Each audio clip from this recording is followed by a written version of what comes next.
ये कहानी है जॉन नाम के मछुआरे की, जो हर रोज की तरह अपनी छोटी नाव लेकर समंदर में मछली पकड़ने निकलता है। लेकिन इस दिन कुछ अलग होता है। अचानक चारों तरफ घना कोहरा छा जाता है और दूर दूर तक कुछ दिखाई नहीं देता। जॉन रास्ता भटक जाता है और इधर उधर भटकते भटकते उसे एक सुनसान नाव नजर आती है। जिज्ञासावश वो अपनी नाव उस नाव से बांधता है और अंदर जाकर देखने का फैसला करता है। जैसे ही वो उस नाव के भीतर जाता है, उसके होश उड़ जाते हैं। पूरी नाव खाली थी, न कोई इंसान, न कोई आवाज, बस रहस्यमयी सन्नाटा। जॉन जब उस रहस्यमयी नाव में गया तो सब कुछ बिल्कुल सामान्य लगा। खाना ताजा था, कपड़े करीने से रखे थे और हर जगह इंसानी मौजूदगी के संकेत थे। लेकिन वहां कोई था नहीं। वो नाव को चालू करने की कोशिश करता है, पर इंजन काम नहीं करता। इतने विशाल समुद्र में अकेली और खाली नाव देखकर जॉन हैरान रह जाता है। वो दूरबीन से चारों ओर देखने की कोशिश करता है, शायद कोई पास में हो, लेकिन घना कोहरा सब कुछ ढक चुका था। निराश होकर वो कंट्रोल रूम लौटता है और वहां पड़ा रेडियो ऑन करता है। मदद के लिए कोई संकेत भेजने के इरादे से जॉन ने रेडियो पर संदेश भेजा, ये नाव समंदर में फंसी है, कोई सुन रहा हो तो जवाब दे। संदेश भेजने के बाद उसने सोचा कि अब अपनी छोटी नाव से लौट जाना चाहिए। लेकिन जब वो बाहर आया तो उसकी नाव वहां नहीं थी, जबकि उसने उसे अच्छे से बांधा था। उसकी हैरानी और बढ़ गई जब देखा कि अब चारों ओर फैला कोहरा भी अचानक साफ हो गया था और आसमान एकदम खुला था। अब दोपहर का समय हो चुका था। जॉन को समझ नहीं आया कि ये सब क्या हो रहा है। वापस लौटने का कोई और रास्ता न देख वो उसी खाली जहाज पर लौट आया और नक्शे के सहारे रास्ता ढूंढने लगा। जॉन अब ये समझने की कोशिश करता है कि वो आखिर है कहाँ और अपने घर कैसे लौट सकता है। परेशानी ये थी कि उस रहस्यमयी नाव का इंजन खराब था। अगर उसे बचना था तो किसी भी हाल में इंजन को ठीक करना ही था। वो पूरे जहाज में टूल बॉक्स तलाशता है और कड़ी मेहनत के बाद इंजन ठीक कर लेता है। उसके लिए ये एक बड़ी राहत थी। अब नाव चालू हो चुकी थी और दिशा भी धीरे धीरे समझ आने लगी थी। लेकिन खतरा टला नहीं था। जॉन कंट्रोल रूम में जाकर फिर से रेडियो से संपर्क करता है, मगर इस बार भी कोई जवाब नहीं आता। सब कुछ अब भी रहस्य में डूबा था। फिर वो लड़का ऊपर आता है और उसे अचानक टॉयलेट जाना पड़ता है। कोई आसपास नहीं था तो वो सोचता है कि समंदर में ही कर लेता हूँ। जैसे ही वो किनारे जाता है, अचानक किसी ने पीछे से उसे धक्का दे दिया। वो सीधा पानी में गिरता है। हालत बेहद खतरनाक थी, लेकिन उसने रील को पकड़कर किसी तरह खुद को डूबने से बचा लिया। हवा और पानी का दबाव इतना ज्यादा था कि वापस नाव तक आना मुश्किल हो गया, मगर उसने हार नहीं मानी, हिम्मत जुटाई और धीरे धीरे रील के सहारे खुद को खींचते हुए फिर से नाव पर चढ़ाया। इस सब के बीच उसका काम पूरा नहीं हो पाया तो वो दोबारा टॉयलेट जाने लगा। जैसे ही वो नीचे पहुंचा, अचानक किसी ने जोर से दरवाजा बंद कर दिया। जॉन ने पहले इसे हवा का असर समझा और ध्यान नहीं दिया, लेकिन जब बाहर निकलने की कोशिश की तो देखा कि दरवाजा अंदर से बंद हो चुका है। अब वो हैरान रह गया। उसने दरवाजा खोलने की हर कोशिश की, यहाँ तक कि जेब से एक सिक्का निकालकर ताले में फंसाकर भी खोलने की कोशिश की, मगर सब बेकार गया। अब उसे लगने लगा कि इस जहाज पर वो अकेला नहीं है, कोई है जो उसे परेशान कर रहा है, जो दिखता नहीं लेकिन हर वक्त मौजूद है। उसे लगने लगा जैसे कोई उसके साथ बेरहमी से खेल रहा हो। वो जोर से चिल्लाया, कृपया जो भी हो दरवाजा खोल दो, मैं कोई चोर नहीं, बस देखने आया हूँ। लेकिन कोई जवाब नहीं आया। अब उसे समझ आ गया कि मदद की उम्मीद बेकार है। वो कीबिन की तरफ बढ़ा और अंदर जाकर जो देखा उससे उसकी रूह कांप गई। वहां खून के धब्बे थे। डरावना माहौल था, पर उसने डर को नजरअंदाज किया और एक कैंची उठाकर दरवाजा खोलने की कोशिश की, लेकिन ताला अब भी नहीं खुला। तभी पूरी नाव जोर जोर से हिलने लगी, जैसे कुछ बड़ा होने वाला हो। जॉन बेहद घबराया हुआ था। तभी उसकी नजर ऊपर की एक खिड़की पर पड़ी। वो किसी तरह उस खिड़की से बाहर निकला और चारों ओर देखा। दूर से एक विशाल कार्गो जहाज उसकी ओर आता नजर आया। उसकी दिशा सीधी उसी नाव की ओर थी। जॉन को समझ आ गया कि अगर वो जहाज टकराया तो सब खत्म हो जाएगा। अब उसे हर हाल में अपनी जान बचानी थी। उसने सिग्नल देने का सोचा, लेकिन उसके पास कुछ था नहीं। उसने तुरंत अपनी शर्ट उतारी और जोर जोर से लहराने लगा ताकि कार्गो जहाज का कोई उसे देख सके। लेकिन अफसोस, इतने प्रयास के बाद भी किसी की नजर उस पर नहीं पड़ी। अब जॉन को किसी भी हालत में अपनी जान बचानी थी। अगर उसकी नाव आगे बढ़ती रही तो कार्गो जहाज से टकराकर सब खत्म हो सकता था। तभी उसकी नजर खिड़की के पास लटकी एक रस्सी पर पड़ी। उसके दिमाग में तुरंत एक आइडिया आया, अगर वो इस रस्सी का इस्तेमाल करे तो शायद जहाज को रोक सके। उसने जल्दी से रस्सी बांधी और बाहर फेंकी ताकि नाव की गति रुक जाए। लेकिन हालात और बिगड़ गए। रस्सी इंजन के पंखे में फंस गई और खींचते हुए बाथरूम के अंदर आकर उसके गले में अटक गई। उसका दम घुटने लगा। मरने की कगार पर पहुंचकर उसने हिम्मत दिखाई और एक औजार से खुद को आजाद किया। उसकी गर्दन पूरी तरह लाल पड़ गई थी। वो लगभग मर ही गया था, बट आखिरी पल में खुद को बचा पाया।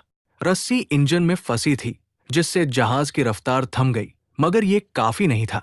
भारी कार्गो जहाज फिर भी उससे टकरा गया। जोरदार टक्कर से उसका जहाज बुरी तरह हिल गया और जॉन जमीन पर गिरकर बेहोश हो गया। उसके सिर में गहरी चोट लगी थी। कुछ देर बाद जब उसे होश आया तो उसने देखा कि बाथरूम पानी से भर चुका था। मगर सबसे हैरान करने वाली बात यह थी कि वो समुद्र का खारा पानी नहीं, बल्कि एकदम साफ और मीठा पानी था, जैसे कोई जानबूझकर उसे डराने की कोशिश कर रहा हो। वो एक बार फिर टूटकर भीख मांगता है, चाहे तुम जो भी हो, प्लीज मुझे जाने दो। लेकिन फिर भी कोई जवाब नहीं आता। अब वो भूखा, प्यासा और बेहद कमजोर हो चुका था। जैसे तैसे उसने बाथरूम की शावर से पानी पिया, लेकिन जल्दी ही महसूस हुआ कि पानी खत्म हो गया है। फिर जब उसने सिंक से पानी पीना शुरू किया तो हैरान रह गया। अब वो पानी खारा हो चुका था। उसे तुरंत समझ आ गया कि नाव में कहीं छेद हो गया है और समुद्र का पानी अंदर आ रहा है। ये नाव अब ज्यादा देर नहीं टिकेगी। वो घबराकर दरवाजा खोलने की कोशिश करता है, लेकिन लगता है किसी ने उसे बाहर से बंद कर रखा है। रात का समय था और ऊपर से दिखा कि कोई अदृश्य, शायद दुष्ट शक्ति इस नाव को नियंत्रित कर रही थी। पानी तेजी से बढ़ रहा था और जॉन थककर सो गया। रात में समंदर में भयानक तूफान आया, जिससे नाव बुरी तरह टूट गई और जॉन भी गंभीर रूप से घायल हो गया। सुबह जब उसकी आंख खुली तो पानी सिर तक पहुंच चुका था, सिर्फ चेहरा बाहर था। अब उसे लगने लगा कि बस कुछ ही पल बचे हैं। तभी अचानक कहीं से क्लिक की हल्की आवाज सुनाई दी, जैसे कुछ खुला हो। जैसे ही जॉन ने हैंडल घुमाया, दरवाजा जोर की आवाज के साथ खुल गया। पानी का दबाव इतना ज्यादा था कि दरवाजा टूटकर नीचे गिर पड़ा और इसी तरह वो बाहर निकलने में कामयाब हुआ। बाहर निकलते ही वो सीधा नाव की छत पर गया ताकि ताजी हवा में सांस ले सके, क्योंकि नीचे ऑक्सीजन लगभग खत्म हो चुकी थी। अब उसे यकीन हो गया था कि कोई अदृश्य ताकत उसे हर हाल में सताना चाहती है। वो शारीरिक और मानसिक रूप से टूट चुका था और नीचे की तरफ पानी लगातार भरता जा रहा था। उसे समझ आ गया कि अब नाव कभी भी डूब सकती है। जॉन ने तय कर लिया था अब वो इस जहाज पर नहीं रुकेगा। तभी उसे एक आइडिया आया। उसने जहाज से एयरबैग्स निकाले और टूटे हुए बाथरूम के दरवाजे को इस्तेमाल करके एक छोटा राफ्ट बना लिया। उसने सब कुछ मजबूती से बांधा ताकि राफ्ट टिक सके, लेकिन राफ्ट चलाने के लिए उसे कुछ और जरूरी सामान भी चाहिए था। उसने जहाज से खाना, पानी और जरूरी औजार जमा किए और खुद को पूरी तरह तैयार किया। फिर बिना पीछे देखे वो जहाज से उतर गया और राफ्ट पर सवार होकर धीरे धीरे समंदर में आगे बढ़ने लगा। वो राफ्ट पर था और उसके सामने वही बड़ी नाव अब भी खड़ी थी। कई घंटे गुजर गए, लेकिन न तो वो ज्यादा दूर जा पाया और न ही वो नाव डूबी, जिसे वो समझ रहा था कि 5 से 10 मिनट में डूब जाएगी। वो अब भी उसी हालत में थी। तभी उसके दिमाग में एक आइडिया आया, अगर ये नाव अभी तक नहीं डूबी तो क्यों न इसके रिसाव को ठीक कर लिया जाए। अगर ऐसा हो गया तो वो इस मजबूत नाव से आराम से सफर कर सकता है। ये सोचकर वो वापस नाव के पास गया। सबसे पहले उसने रिसाव को ठीक किया, फिर पाइप और औजारों से एक पंप तैयार किया ताकि पानी बाहर निकाला जा सके। उसने जो पंप बनाया था उसकी मदद से नाव में भरा समुद्र का पानी धीरे धीरे बाहर निकल गया। रिसाव ठीक करने और पानी हटाने के बाद उसने जहाज की बाकी दिक्कतें भी ठीक कर दी। साथ ही उसने बाहर से भी मरम्मत की ताकि आगे सफर में कोई और परेशानी न हो। काम खत्म होने के बाद उसने फिर से रेडियो से मदद मांगने की कोशिश की, लेकिन इस बार भी कोई जवाब नहीं आया। मायूस होकर वो वापस लौटा और नक्शा निकालकर एक बार फिर रास्ता समझने लगा। उसने नाव को आगे बढ़ाने की कोशिश की, लेकिन जैसे ही इंजन स्टार्ट किया, नाव बिल्कुल नहीं हिली, मानो फिर से उसे धोखा दे रही हो।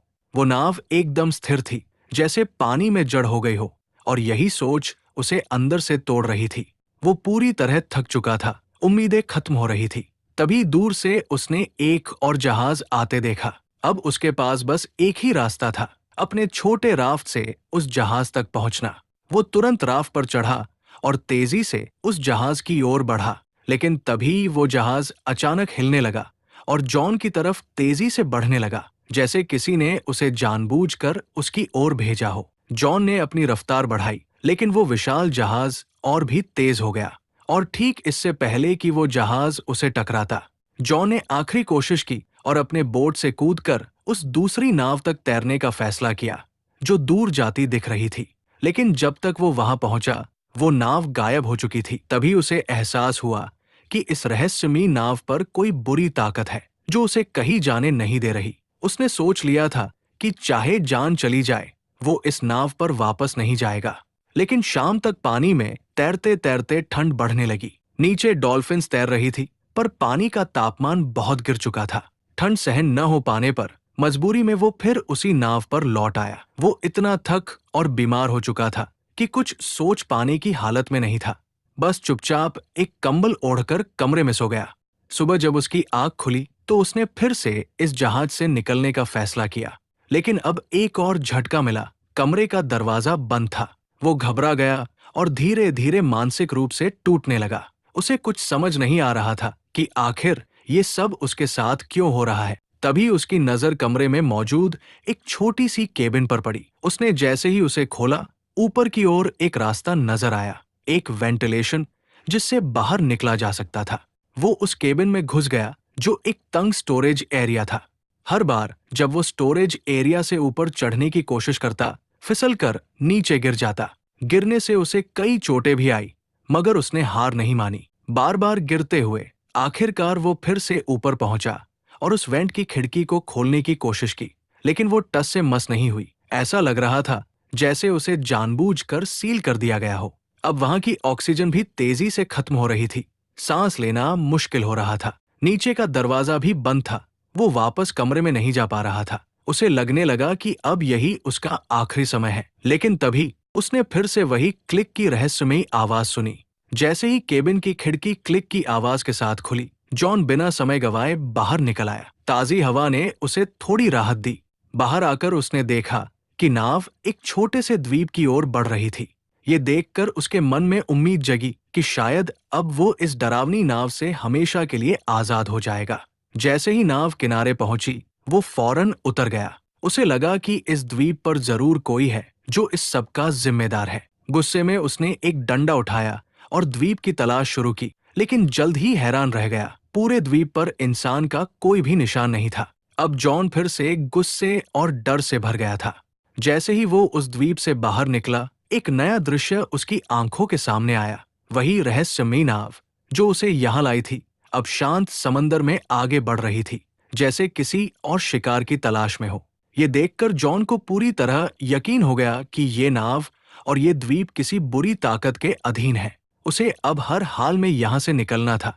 उसकी जिंदगी अब भी बाकी थी। वो खोजबीन करता हुआ द्वीप की सबसे ऊंची चोटी पर पहुंचा और वहां से उसने दूर एक और द्वीप देखा, लेकिन वो इतना दूर था कि वहां क्या हो रहा है ये वो देख नहीं पाया। जैसे जैसे जॉन द्वीप पर घूमता रहा, वो धीरे धीरे पीछे की ओर आ गया। लेकिन जब वो वहां पहुंचा तो उसकी आंखें फटी की फटी रह गई। ये वही जगह थी जहां से उसकी यात्रा की शुरुआत हुई थी। सब कुछ वैसा ही था। वही उसकी पुरानी नाव ठीक उसी जगह बंधी हुई, और वही लोग, जैसे कुछ बदला ही न हो। पूरा माहौल पहले जैसा था, जैसे कुछ हुआ ही नहीं। जॉन एकटक सब देख रहा था। उसे यकीन नहीं हो रहा था कि ये सब एक बुरे सपने जैसा लगने वाला अनुभव असल में उसके साथ घटा था। लेकिन अब सवाल उठता था, उसकी नाव वहां दोबारा कैसे पहुंची, और इस द्वीप की सच्चाई क्या थी? जॉन जब द्वीप के पीछे पहुंचा तो हैरान रह गया। वही जगह, वही नाव, वही लोग, जैसे कुछ भी नहीं बदला। उसे यकीन नहीं हो रहा था कि ये सब असल था या कोई बुरा सपना। मगर जो कुछ उसने झेला वो सच्चाई थी।